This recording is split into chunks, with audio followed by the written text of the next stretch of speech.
Tapi dalam debat yang beradab itu, gue nggak pernah melihat ada gestur ataupun body language yang seperti itu. Nah, ini terjadi di debat cawapres. Sudah pasti tidak ada etika. Hola netizen yang tercinta. Calon wakil presiden nomor urut 3 Mahfud MD menilai cawapres nomor urut 2 Gibran dilatih untuk mempermalukan dirinya dengan menunjukkan gestur celingak-celingu kepadanya saat debat cawapres kedua. Menurut Mahfud MD, pelatih Gibran menyuruhnya melakukan hal itu karena berasumsi bahwa Mahfud MD bisa dikerjai. Mahfud MD berpandangan pertanyaan terkait greenflation yang diajukan Gibran kepadanya sesungguhnya tidak berisi, sehingga ia sebut sebagai pertanyaan receh. Ia mengingatkan sebuah pertanyaan semestinya disampaikan dengan memaparkan latar belakang peristiwa diikuti dengan menanyakan pendapat lawan bicara atas peristiwa itu. Oleh sebab itu, pada debat lalu Mahfud MD menolak menjawab pertanyaan Gibran karena menurutnya tidak layak untuk dijawab dalam forum terhormat. Gibran sempat membuat gestur celingukan saat sesi tanya jawab debat keempat Pilpres 2024. Momen itu terjadi ketika ia melontarkan pertanyaan kepada Mahfud MD. Awalnya Gibran bertanya kepada Mahfud MD mengenai cara mengatasi greenflation. Mendengar pertanyaan Gibran, moderator menyela. Moderator mengatakan bahwa sebagaimana aturan debat, penggunaan istilah atau terminologi asing harus dijelaskan. Merespon moderator, Gibran justru menyinggung Mahfud MD yang merupakan seorang profesor. Nah, gimana nih menurut netizen yang terhormat? Silahkan berkomentar ya.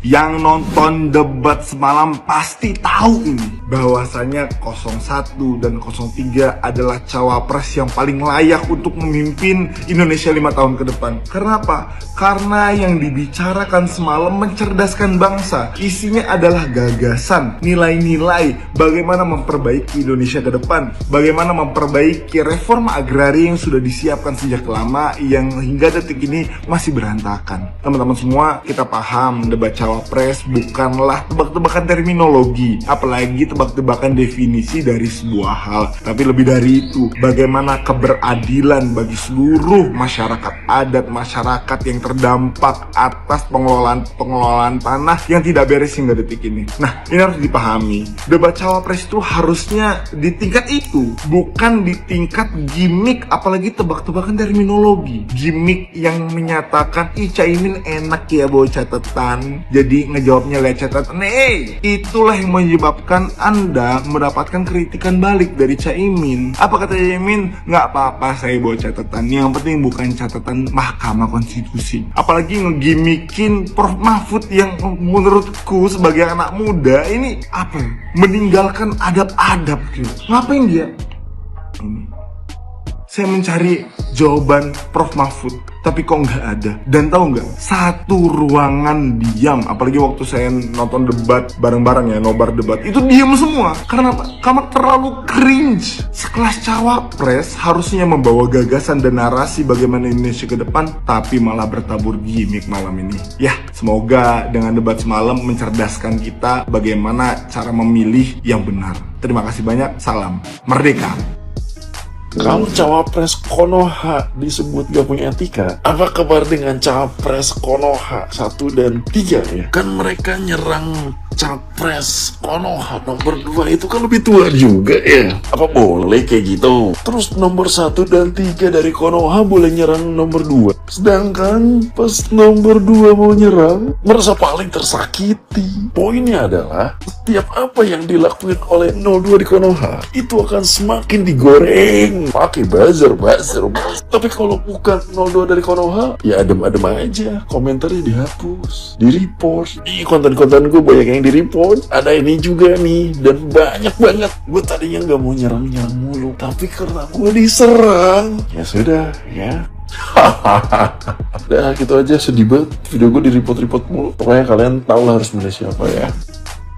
Saya menyelesaikan diri. Menyelesaikan diri di sini adalah dia tahu mana konteks debat, mana kita berbicara pada waktu debat, bersikap pada waktu debat, dan mana kita bersikap pada waktu di luar debat. Ya, selesai debat tadi malam langsung didatangi Prof Mahfud ya, cium tangannya atau jabat tangan dengan Pak Ganjar, dengan Pak Anies, Caimin juga seperti itu. Jadi dia menempatkan dirinya pada saat debat itu memang harus saya lawan, lawan debat saya ini harus saya jatuhkan, harus saya kalahkan, dan saya harus jadi pemenang. Tetapi di luar dari debat itu, dia harus menjaga adab sebagai anak muda, orang yang memang perlu banyak belajar dalam hal katakanlah tata krama. Tetapi itu di luar debat ya. Dia harus menghargai seniornya. Tetapi pada saat debat memang ini karena pertempuran argumentasi, pertempuran gagasan gitu. Jangan ditiru teman-teman hal tersebut, karena hal tersebut adalah sebuah gimmick yang seharusnya tidak ada di debat yang sekelas yang namanya cawapres ataupun capres yang ada di Indonesia. Kita nonton debat itu pengen ngelihat yang namanya gagasan, apa yang ingin disampaikan kepada masyarakat yang seharusnya masyarakat harus bisa ngerti, bukan ajang untuk savage dan lain sebagainya. Hal tersebut malah menjadi gimmick yang harusnya nggak ada sih di yang namanya debat capres, karena hal tersebut malah jadinya kayak mendiskreditkan lawan bicara kita, anggap lawan bicara kita tidak lebih pintar daripada kita, menyerang pribadi. Kenapa gue sebut ini menyerang pribadi? Karena kita harus benar-benar bisa membedakan, mengkritik rekam jejak, mengkritik pekerjaan yang notabene itu adalah sifatnya publik. Semua orang itu harus tahu kenapa kita memilih ini, kenapa kita nggak memilih ini. Itu semua orang harus tahu. Namun ketika kita mengaitkan antara terminologi atau bahasa tingkat tinggi dengan seorang yang mempunyai gelar profesor, jadi ketika public speaker itu don't even know how to speak in a public, menurut gue dia itu bukan a good public speaker. Menurut gue pertanyaan Mas ini tuh memang menjebak. Kenapa gue sebut menjebak? Karena beliau memang menggunakan yang namanya singkatan, akronim, dan juga dia menggunakan yang namanya SGIE waktu itu, terminologi yang baru seperti kemarin greenflation dan lain sebagainya. Kalau memang hal tersebut sifatnya tidak menjebak dan pengen adu gagasan, maka kalau misalnya dia menggunakan bahasa-bahasa yang baru, dia akan menggunakan cara tersebut untuk menjelaskan apa itu greenflation, bagaimana cara menanggulanginya, bagaimana penerapan di Indonesia kalau misalnya ini terjadi, dan lain sebagainya. Itu artinya dia adu gagasan dan akhirnya penonton itu tahu semuanya gitu loh. Jujur ya, kalau misalnya gue itu juga pernah menggunakan bahasa-bahasa yang susah, terminologi susah dan juga singkatan dan lain sebagainya. Waktu itu gue masih duduk di bangku kuliah, kayaknya di semester 1 atau semester 3 di tahun 2013-2014 gitu. Ketika itu gue ngerasa bahwa kalau misalnya gue menggunakan terminologi baru atau gue menggunakan singkatan yang bikin lawan bicara gue kayak kebingungan dan susah, itu gue terlihat keren, gue terlihat intimidatif, gue terlihat sangat-sangat savage juga. Akhirnya nilai gue itu jadi tinggi. Tapi sebenarnya itu adalah anggapan gue sendiri. Tapi itu semua sebelum ketika dosen linguistik dan juga komunikasi gue itu negur gue, kalau misalnya lu mau jadi good public speaker, lu harus menggunakan bahasa-bahasa yang mudah dimengerti oleh orang lain, agar orang lain itu mau mendengarkan kalian. Kalau kamu masih egois untuk menggunakan bahasa-bahasa yang susah agar kamu terlihat pintar, agar kamu terlihat sangat keren di depan orang banyak, itu sebenarnya tidak jauh lebih kurang ketika kamu memang tidak bisa menyampaikan apa yang kamu sampaikan. Karena sejatinya yang namanya bahasa itu mempersatukan bangsa. Bahasa itu mempermudah komunikasi. Kalau misalnya komunikasi kamu tidak mudah dengan bahasa, artinya kamu tidak bisa berkomunikasi. Jadi seperti itu. Bahasa itu harusnya tidak dipersulit, tetapi disederhanakan. Ketika bahasa tersebut sederhana, orang lain mengerti, maka penyampaian yang ingin kamu sampaikan masuk kepada orang itu,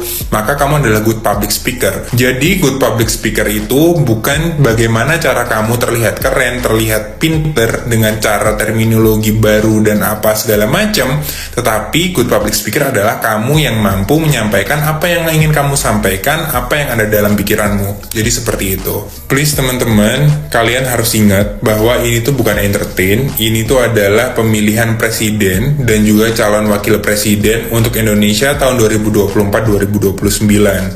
Jangan hanya memilih pemimpin dari jago gimmick, jago joget, atau hanya menggunakan bahasa-bahasa tingkat tinggi, sok tengil, sok jago, dan lain sebagainya, sok berkuasa.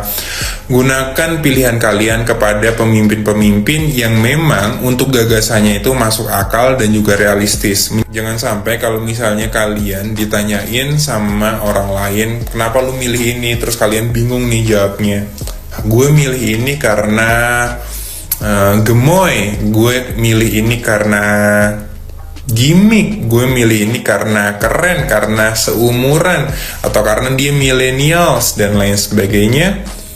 itu sama sekali tidak menunjukkan bahwa orang tersebut mempunyai gagasan. Kemarin tuh ada orang pakai baju Naruto tapi otaknya Suneo. Itulah yang terjadi di debat cawapres kemarin. Masalahnya gimana? Gue tuh udah nonton ILC, nonton apalagi tuh Mata Najwa dan sebagainya udah berkali-kali. Mungkin yang paling kasar itu Hotman Paris sama Ruth Sitompul, atau mungkin dulu Munarwan kali ya yang lempar air, itu udah paling kasar. Tapi dalam debat yang beradab itu, gua nggak pernah melihat ada gestur ataupun body language yang seperti itu. Nah, ini terjadi di debat cawapres. Sudah pasti tidak ada etika. Apalagi dia berdiri di situ, tidak beretika juga gitu. Nah, maka dari itu gua mengambil kesimpulan kenapa cawapres-capres itu harus 40 tahun. Karena dia dianggap dewasa secara emosional, karena dia dianggap dewasa secara intelektual. Masalahnya kita lihat di internet sekarang itu sentimennya cukup negatif dan banyak pertanyaan yang dia sendiri pun nggak ngerti menjelaskannya. Secara data juga banyak salah. Aduh, ya nyinggung-nyinggung orang, pakai catatan dan sebagainya. Nggak tahu bapak dia 10 tahun pakai catatan kalau pidato. Seenak itu memangnya kalau jadi anak presiden.